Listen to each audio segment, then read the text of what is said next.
Medinë, shumica e shokëve të pejgamberit alayhi salatu sallam, shumica e haditheve, shumica e dijes, shumica e komentimit të Kuranit mbet në Medinë, atëherë sahabët i mësonin nxënësat e tyre tabiin dhe në këtë formë pastaj gradualisht u ndërtu një shkollë e interpretimit të meseleve të fesë.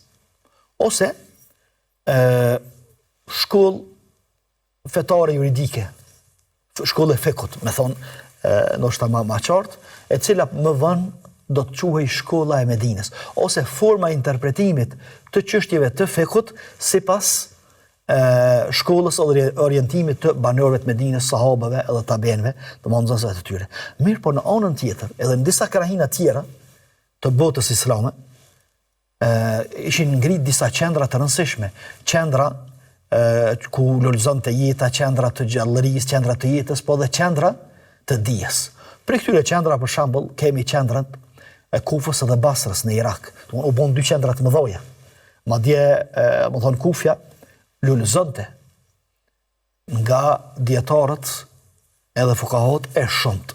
Mirë po, me që Kufja dhe gjitha vendet e tjera kishin ma pak shok të pejgamberit alayhi salatu sallam dhe ma pak hadithe, normal kuptohet, atëherë këtu në Kufe do të ndërtohet një shkollë tjetër e fekut, e cila më vonë do të quhej shkolla e Kufës.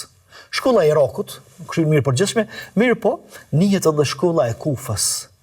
Për arsye se i ka specifikat e veta, më thonë formën se qysh e kanë bërë interpretimin edhe shpjegimin e çështjeve të fekut, që atyre që thamë më herët se lejohet dy mendime, e tri mendime në tu, dhe më thonë tash e kemi një formë tjetër, edhe një orientim tjetër, edhe një shkollë tjetër që është shkolla e Kufës, edhe si rezultat i kësaj në botën islame shfaqen dy shkolla të fekut.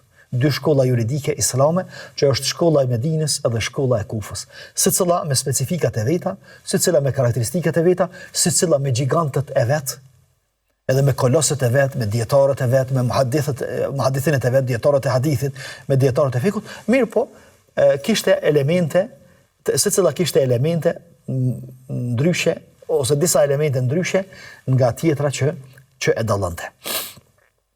Pastaj,